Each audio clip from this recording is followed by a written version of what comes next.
Hello everyone. आज हम लोग पढ़ेंगे electric field on the axis of charge ring. अगर कोई मान के चलो रिंग दे रखी है यूनिफॉर्मली चार्ज डिस्ट्रीब्यूटेड, उसके सेंटर से कुछ डिस्टेंस पे आपको इलेक्ट्रिक फील्ड का एक्सप्रेशन फाइंड करना है। तो क्या बनेगा, इसका पूरा डेरिवेशन आज हम लोग देखेंगे। उसके बाद ये भी जानेंगे कि इलेक्ट्रिक फील्ड की वैल्यू यूनिफॉर्म चार्ज रिंग के लिए कहाँ पर मैक्सिमम होगी, कहाँ पर मिनिमम होगी और कहाँ पर जीरो होगी। चलिए समझते हैं और वीडियो तो लास्ट तक जरूर देखें। मान के चलो आपके पास कोई चार्ज रिंग दे रखी है। ये हमारे पास कोई चार्ज रिंग है, यूनिफॉर्मली चार्ज डिस्ट्रीब्यूटेड है। हमने मान लिया कितना है चार्ज, क्यू है। कितना चार्ज है, क्यू चार्ज है टोटल। अब ये यूनिफॉर्म चार्ज डिस्ट्रीब्यूटेड है पॉजिटिव चार्ज से।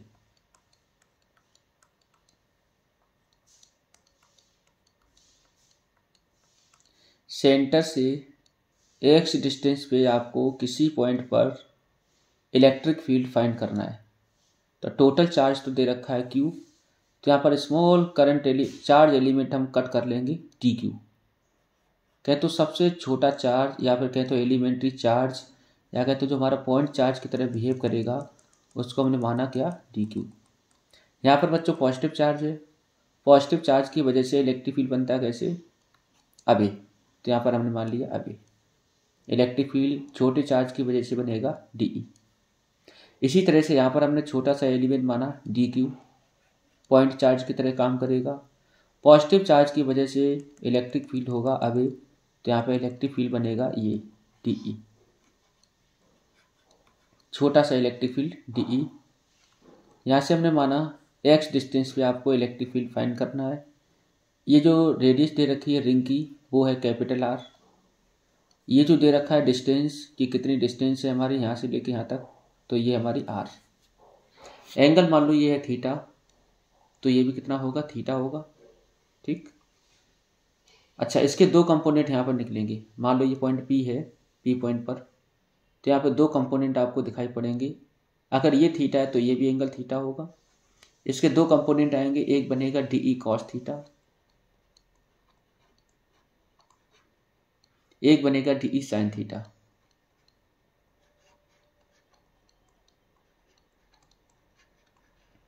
इसी तरह से ये वाले के लिए दो कंपोनेंट आएंगे, ये भी एंगल कितना होगा, थीटा होगा। इसके लिए दो कंपोनेंट, एक बनेगा D E cos theta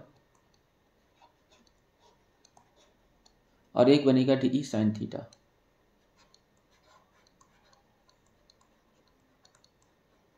D E sine theta आपस में एक दूसरे से कैंसिल आउट हो जाएंगे। क्यों? क्योंकि अपोजिट डायरेक्शन में ये काम कर रहे हैं और मैग्नीट्यूड भी इनका बराबर आएगा। तो आपको जो नेट इलेक्ट्रिक फील्ड मिलेगा वो केवल डी ई कॉस थीटा को इंटीग्रेट करके मिलेगा।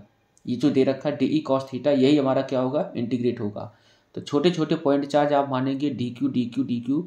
चार्ज पर हमारे क्या है, सरफेस के ऊपर चार्ज है, तो डी क्यू बहुत सारे हमारे डी क्यू प्रेजेंट हैं। तो यहाँ पे हर एक की वजह से जो हमारे डी ई कॉस थीटा वाले होंगे कंपोनेंट, उनकी वजह से क्या मिलेगा, इलेक्ट्रिक फील्ड मिलेगा। और यहाँ पर डी क्यू को अगर इंटीग्रेट करेंगे तो आपको टोटल चार्ज मिलेगा क्यू। क्लियर? आपको फाइंड करना है इलेक्ट्रिक फील्ड। तो डी ई साइन थीटा तो कैंसिल हो जाएंगे। डी क्यू जो होगा, डी क्यू वो काम करेगा as a point charge.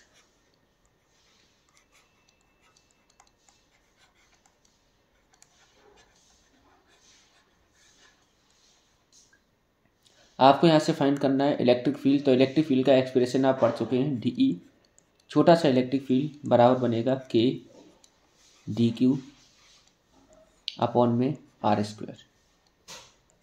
Clear? D E sine theta यहाँ से कैंसिल हो जाएंगे, वो हम बता चुके हैं, D E sine theta cancel हो जाएंगे।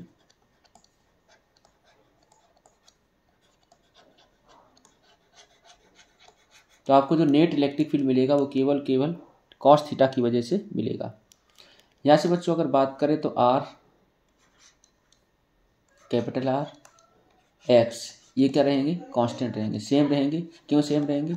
आपने रिंग तो देखी होगी, रिंग तो रिंग का रेडियस कभी चेंज नहीं होगा। एक्स डिस्टेंस, सेंटर से एक्स डिस्टेंस पे पहुंच जाओ तो small R, capital R, centre से डिस्टेंस, और जो एक्स है वो कभी चेंज नहीं होगी। ठीक है, तो इस वजह से थीटा की वैल्यू क्या रहेगी, कांस्टेंट रहेगी। जब थीटा की वैल्यू कांस्टेंट है तो यहाँ से आप ई नेट आसानी से निकाल सकते हैं। ई नेट जो मिलेगा, ई नेट वो मिलेगा डी ई कॉस थीटा को इंटीग्रेट कर दो, डी ई कॉस थीटा। ई नेट बराबर डी ई की वैल्यू हम निकाल चुके हैं, डी के क्यू के डी क्यू अपॉन में आर स्क्वायर इंटू में कॉस थीटा। के अपॉन में आर स्क्वायर कॉस थीटा बाहर ले लें तो यहाँ से अंदर मिलेगा डी क्यू। डी क्यू को जब इंटीग्रेट करेंगे तब टोटल चार्ज आपको मिलेगा क्या, क्यू। के अपॉन में R square cos theta into में क्या मिलेगा, क्यू। तो यहाँ से हो जाएगा ई नेट बराबर के क्यू अपॉन में आर स्क्वायर इंटू में कॉस थीटा। अब यहाँ से कॉस थीटा की वैल्यू आप निकाल लें। कॉस थीटा की वैल्यू कैसे निकालेंगे, तो ये हमारे पास कोई रिंग थी, सेंटर से एक्स डिस्टेंस पे आपको इलेक्ट्रिक फील्ड फाइंड करना है। ये था स्मॉल आर, ये था कैपिटल आर। तो यहाँ से स्मॉल आर की वैल्यू जो बनेगी वो क्या बनेगी, R square plus x square. इसी तरह से ये एंगल कितना था, थीटा। तो कॉस थीटा बराबर क्या होगा, बेस अपॉन में हाइपोटेनियस। बेस कितना बनेगा, एक्स, हाइपोटेनियस बनेगा आर। तो ऐसे कॉस थीटा की वैल्यू यहाँ पर पुट करेंगे। ई नेट जो निकल के आएगा, ई नेट वो निकलेगा के क्यू अपॉन में आर स्क्वायर इंटू में एक्स अपॉन में आर। तो यहाँ से बन जाएगा के क्यू एक्स अपॉन में आर क्यू। तो ये ई नेट मिलेगा एक्स डिस्टेंस पे। क्लियर। अगर आर की वैल्यू यहाँ पुट करें तो ई नेट बराबर क्या मिलेगा, आर की वैल्यू अगर पुट कर दें के क्यू एक्स अपॉन में R X square plus R square की पावर 3/2। ठीक, क्योंकि आर की वैल्यू कितनी है, आर की वैल्यू दे रखी है R square plus x square की पावर 1/2। तो 3/2 यहाँ से बन जाएगा। तो एक्स डिस्टेंस पे ये वाला एक्सप्रेशन निकल के आएगा। अब बच्चों बात करें सेंटर पे। अगर मान के चलो एक्स की वैल्यू 8 सेंटर, आपको सेंटर पे चाहिए, तो सेंटर के लिए एक्स की वैल्यू कर दो 0। तो ई नेट कितना मिलेगा, 0। अगर एक्स की वैल्यू मच ग्रेटर देन कर दें किससे, तो यहाँ से जो X square plus R square जो होगा वो बन जाएगा एक्स स्क्वायर के बराबर।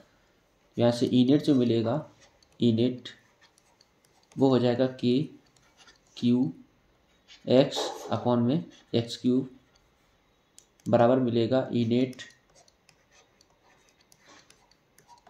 के क्यू अपॉन में एक्स स्क्वायर। ये जो बनेगा वो बनेगा इन्फिनिटी के लिए। ठीक, और ये जो बनेगा वो सेंटर के लिए। तो सेंटर पे 0, तो ये कहें कि हमारा पॉइंट चार्ज के लिए डिफाइंड है, point charge.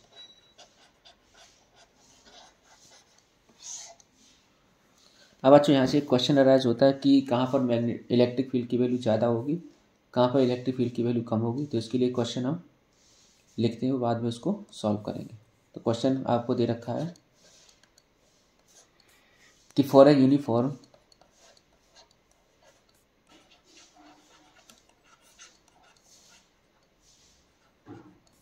Charge ring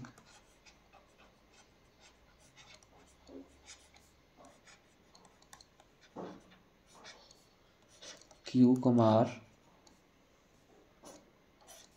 find value of X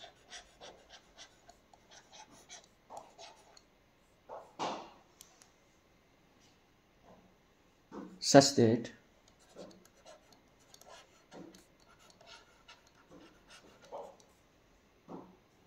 E net is maximum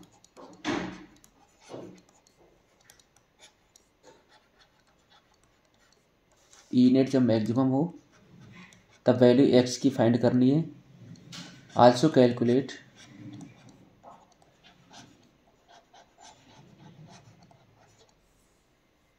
E maximum की वैल्यू भी कैलकुलेट करनी है कि ई मैक्सिमम की वैल्यू कितनी होगी। और प्लॉट ग्राफ भी प्लॉट आपको करना है। प्लॉट ग्राफ ई वर्सेस एक्स, ठीक है, ई वर्सेस एक्स का ग्राफ भी प्लॉट करना है और मैक्सिमम वैल्यू बतानी है कि इलेक्ट्रिक फील्ड की मैक्सिमम वैल्यू कहाँ पर होगी। तो इसको सॉल्व करते हैं। आपने पढ़ा है कि ई नेट की वैल्यू जो आती है, ई नेट का एक्सप्रेशन जो है, ई नेट बराबर के क्यू अपॉन में R square plus x square की पावर 3/2। ये तो आप लोगों ने पढ़ा है। अगर हमें चाहिए ई मैक्सिमम के लिए ई मैक्सिमम अगर आपको चाहिए तो यहाँ पर जो डी ई अपॉन में डी एक्स होगा उसको कर दो 0। जब ये 0 करेंगे तो इसको डिफ्रेंशिएट करना पड़ेगा। तो डी ई अपॉन में डी एक्स बराबर, यहाँ से इसको डिफ्रेंशिएट करेंगे तो के क्यू ले लेंगे हम बाहर कॉमन, नीचे वाला जैसे आप लोग करते हैं डिफ्रेंशिएट, आप लोगों ने पढ़ा हो कि नीचे वाला जैसा कि तैसा, तो R square plus x square की पावर 3/2, ऊपर वाले का डिफ्रेंशिएशन, तो ऊपर वाला क्या है एक्स बनेगा, एक्स यहाँ पर लिखा है तो एक्स होगा तो यहाँ पर लिखेंगे 1 माइनस ऊपर वाला जैसा का तैसा, नीचे वाले का डिफ्रेंशिएशन, 3/2 आगे आ जाएगा, बचेगा are square plus x square की पावर 1/2 और ये एक्स है नहीं तो ये हो जाएगा इंटू में 2x, ठीक है। आर अपॉन में नीचे वाले का क्या करते हैं स्क्वायर, तो R square plus x square की पावर 3/2, अब इसका कर देंगे स्क्वायर, ठीक। तो स्क्वायर से स्क्वायर खत्म, 2 से 2 खत्म, इसको कर देंगे 0 के इक्वल। यहाँ से जो वैल्यू निकल के आएगी वो क्या आएगी, ये जब 0 हो जाएगा तो इसको इधर लाएंगे 0 हो जाएगा, तो यहाँ से बचेगा are square plus x square की power 3/2 minus 3x square, 3x into x square, r square plus x square की पावर 1/2 बराबर 0। यहाँ से इसको सॉल्व करेंगे तो बनेगा R square minus X square की पावर 3/2,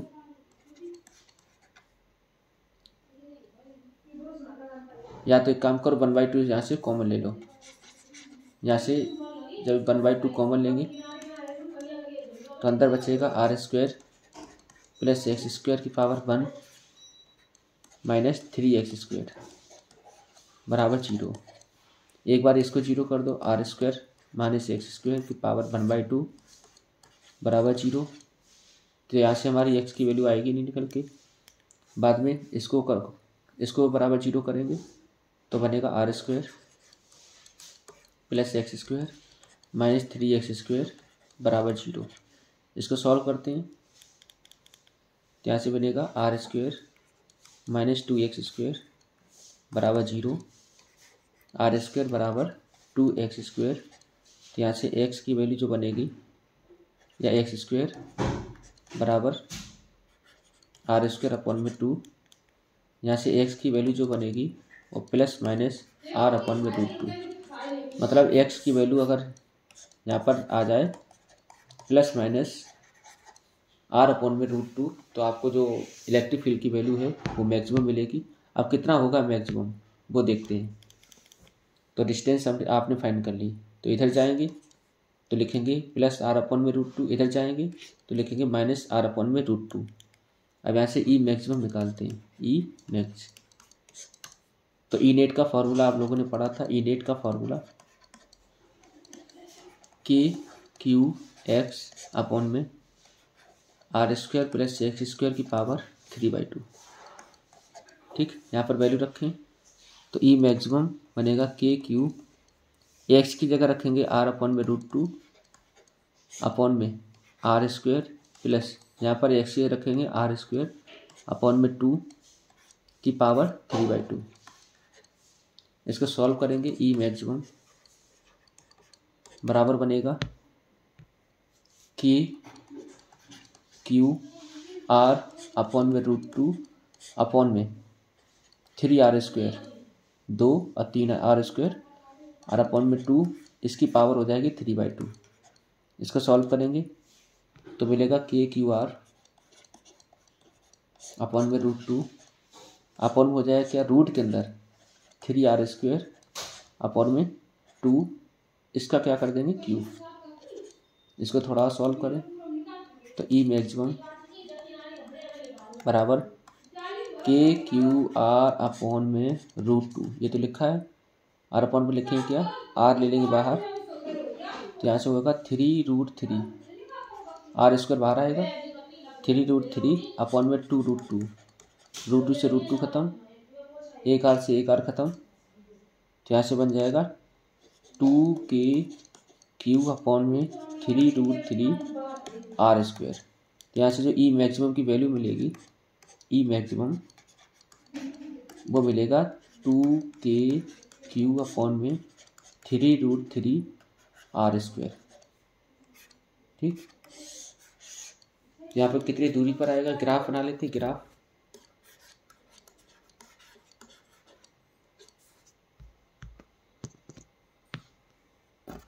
मान के चलो, रिंग ये दे रखी है, ठीक, रिंग ये है, सेंटर से x डिस्टेंस पे गई, तो यहाँ पर 0 था, उसके बाद क्या है, बढ़ना स्टार्ट हुआ, उसके बाद से कितना हो गया 0, तो इधर है x, इधर क्या होगा इलेक्ट्रिक फील्ड। मैक्सिमम कहाँ पे होगा, मैक्सिमम होगा x बराबर प्लस r अपॉन में √2, कितना होगा मैक्सिमम, तो यहाँ पर ये मैक्सिमम लिख लेगा 2KQ अपॉन में 3√3 r²। ठीक है, इसी तरह से नेगेटिव में जाएंगे तो नेगेटिव के लिए ऐसा ग्राफ बन जाएगा। ठीक है, तो इस तरह से नेगेटिव के लिए ग्राफ बन जाएगा और ये पॉजिटिव के लिए। तो ये था ग्राफ, कितना होगा इलेक्ट्रिक फील्ड मैक्सिमम, कितना होगा नेगेटिव, तो यहाँ से पता चल गया।